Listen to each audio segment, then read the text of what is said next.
Avat Hashem parashat Lech Lecha. Dans la parasha, Vayomer Adonai al Avram, Lech Lecha, me'artzecha, u'molatecha, u'mebet avicha el ha'aretz asher reka. Quitte ton pays, quitte ta ville natale, quitte la maison de ton père, et la ha'aretz asher reka, au pays je te montrerai. Va varechecha, je te bénirai. Va gadela shemecha, veillez beracha. Rashi, sur le mot va gadela shemecha, j'agrandirai ton nom. Qu'est-ce que ça veut dire j'agrandirai? Va gadela shemecha. J'agrandirai ton nom. Rashi dit deux explications. Première explication, quand quelqu'un va ailleurs, quelqu'un va à l'étranger, personne ne le connaît. Personne ne le connaît. Alors tu peux être une personne très importante dans ta ville et tu vas ailleurs, personne ne te connaît. Dit Hashem, Avraham, va gadela shemecha. J'agrandirai ton nom d'une manière que tout le monde te connaîtra. Ça veut dire là où tu vas aller, même si tu vas en Israël, tu vas d'Irak en Israël, tout le monde va savoir qui c'est Avraham. Première explication. Deuxième explication de Rashi, va gadela shemecha, j'agrandirai ton nom. Combien de lettres il y a dans le mot d'Avraham? 4. Il s'appelait Avram. Et Hachem va lui ajouter la lettre He. Ça va devenir Avraham. Alors va gadela shemecha. Ton prénom deviendra plus grand. Et pourquoi le He? Dit Rashi, pour que ça devienne en valeur numérique. Soit Avraham, en valeur numérique, c'est 248. Et nous avons dans notre corps 248 organes. Là, il lui a donné la domination et le contrôle sur le 248 organes de son corps.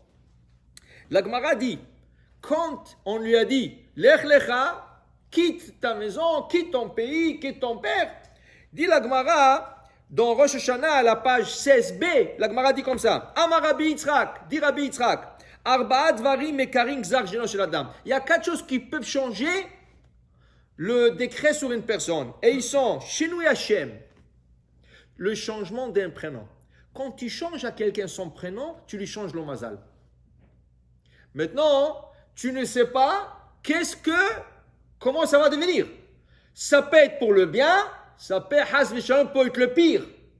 C'est pour ça qu'on ne touche jamais à un prénom d'une personne. On peut ajouter un nom, mais jamais changer un prénom. Tu ajoutes un prénom au prénom existant. Par exemple, une personne qui est très malade. Tu vas lui ajouter le nom Haïm, Raphaël, deux prénoms qui signifient la guérison. Pour une fille, Haya. Okay? Mais tu ne vas jamais prendre le prénom de la personne, enlever le prénom et lui donner un nouveau prénom. Ça, c'est dangereux. À moins que le prénom, vraiment, il n'est pas bon. Je ne vais pas dire des prénoms parce qu'après, les gens commencent à devenir très stressés parce que tu dis, alors il dit, je m'appelle comme ça, qu'est-ce que... Alors, on va pas rentrer dans le fond de détail, c'est cas par cas, mais il y a des prénoms, par exemple, qui ne sont pas bons et pas conseillés. C'est Nimrod. Nimrod est un prénom israélien très commun, très courant, mais c'est un prénom à changer. Nimrod, ça vient du mot Limrod, révolté contre Dieu. Hasve Shalom, tu appelles ton fils Nimrod, celui qui a fait révolter le monde en entier. Le monde en entier, il a fait révolter contre Dieu. C'est lui qui était le chef de la construction de la tour de Babel. Il a pris tout le monde avec lui. Il les a convaincus de faire la guerre contre Dieu. Jusqu'à que Hachem les a dispersés. Nimrod, c'est un prénom à jamais donné à un enfant. Comprends? Il y a encore, mais on ne va pas rentrer trop dans le détail. Maintenant, il dit ici, Shinui Makom, changer de place. Quand tu changes de place, tu changes mazal. Mais quand est-ce que tu vas changer une place? Tu ne vas pas changer de place quand tu as ta parnassa, tu as ta maison, tu as ta place, tes enfants sont à l'école, tu ne vas pas changer de place. Mais si tu habites quelque part et ça ne marche pas au niveau de la parnassa, au niveau de la santé, au niveau de tes enfants, rien ne marche. Tu es obligé. Et si tu restes à ta place, tu es responsable de tout ce qui t'arrive. Tu ne peux plus dire, Menachamaim, ce n'est pas Menachamaim, c'est toi. Parce que si ça ne va pas là, tu dois quitter ta place, tu dois changer de place. Il y a une histoire, très fameuse histoire avec le Baal Shem Tov. Le Baal Shem Tov, il est venu un jour avec ses disciples, il est rentré dans une maison et le propriétaire était pauvre, il n'avait rien. Il lui dit, tu vas me donner maintenant 18 pièces d'argent. Le gars dit, je vais te sortir 18 pièces. Alors, je ne veux même pas. À peine qu'il a du pain, rien que du pain pour donation. Il dit, le Baal Shem Tov a dit, je ne bouge pas d'ici si tu ne me donnes pas 18 pièces. Et comme le Baal Shem Tov était très connu et tout, qu'est-ce qu'il a fait le monsieur? Il est parti, il a pris tous ses draps, tous ses coussins, tout ce qu'il avait dans la maison, il les a vendus, il lui a emmené 18 pièces, il lui a donné. Au début, il pensait que le Baal Shem Tov était en train de rigoler avec lui, choses comme ça, et il va lui rendre, et il va lui donner une bracha. Le Baal Shem Tov a dit à ses disciples, tout de suite, on s'en va d'ici. Il a pris les 18 pièces, ils sont partis. Le propriétaire, il ne savait pas où se mettre. Il n'a même pas de coussin, il n'a même pas de couverture, il faisait froid. Alors il a dit, qu'est-ce que je vais faire? Tous les enfants pleuraient parce qu'ils n'avaient même pas ce soir-là pour acheter du pain. Les enfants pleuraient jusqu'à ils sont endormis. Lui, il pleurait, il pleurait. Le lendemain, il dit à sa femme, qu'est-ce qu'il nous reste à faire ici? On n'a même pas un sou ici. Et là, on prend nos bagages. Quel bagage? Ils n'ont rien. On s'en va d'ici. Il avait une vache. C'est tout ce qu'il avait. Il avait une vache. Il a pris la vache, il est parti. Là où il est parti, la nouvelle place qu'il est parti, il s'est installé. Il a loué une place, il s'est installé. Ce jour-là, il y avait un duc qui habitait dans cet endroit. Toutes ses vaches sont tombées malades. Toutes ces vaches sont tombées malades. Et lui, il adorait le lait, il adorait le fromage, il adorait le laitage. Alors il a dit à ses serviteurs, quoi? Moi, je ne vais pas manger mon petit déjeuner avec du lait, jamais de la vie. Vous allez sortir dans toute la région et vous allez me chercher du lait. Ils sont sortis, ils sont arrivés chez lui là, celui-là qui vient de s'installer hier. Alors il lui dit, tu as une vache, est-ce que tu peux nous vendre un peu du lait? Il dit oui. Il leur a vendu un peu du lait. Ils lui ont donné, ils ont préparé à manger tout ça. Le duc, il goûte ça, il dit, waouh! J'ai jamais goûté un bon fromage et du lait comme ça. D'où est-ce que vous avez vu ça? Il dit, il y a un nouveau là qui vient de s'installer ici. Il dit, dites-lui que dorénavant, moi, j'achète que chez lui. Et le prix qu'il veut. Le prix, c'est pas important. Le prix qu'il veut. Alors, il lui a commencé à lui vendre.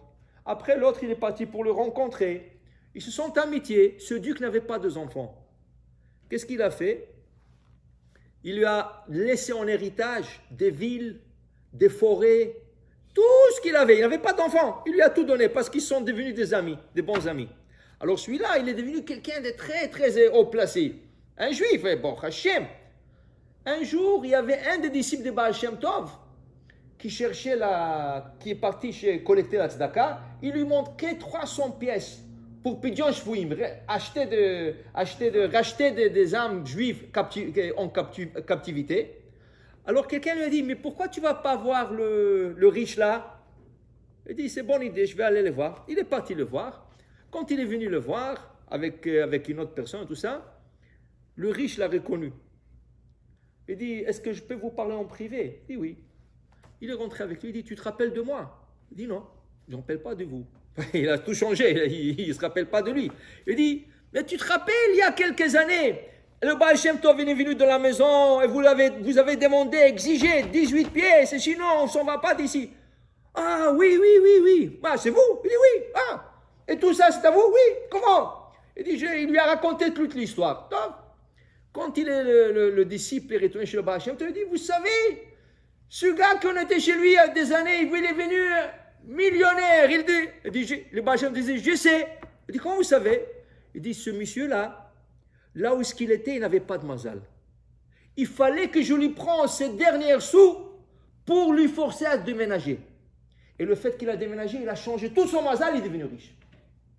Alors le Baal Shem Tov, il a vu que celui-là, c'était absolument qu'il change l'endroit où il habitait. Sinon, il serait resté pauvre comme ça, il n'aurait rien du tout. Tu comprends? Là, alors il dit Rabbi Yitzhak, c'est pour ça qu'Hachem dit à Abraham, Lech lecha me'artzecha. Abraham était pauvre là-bas, Haran. Il n'avait rien du tout. Et qu'est-ce qu'il y a dans la paracha aujourd'hui? Qu'est-ce qui est écrit dans la paracha aujourd'hui? Ve'Avraham kaved bamikne. Il est devenu très riche. Pourquoi? Il est descendu en Égypte. Le roi de l'Égypte lui a récompensé pour prendre Sarah. Il lui a donné des bétails, des esclaves. Il est devenu très très riche. Et à part ça, il est devenu plus riche là par après. Oh Hashem. Pourquoi? Parce qu'il a quitté Haran et il est venu en Eretz Israël. Baruch Adonai Le'olam. Amen.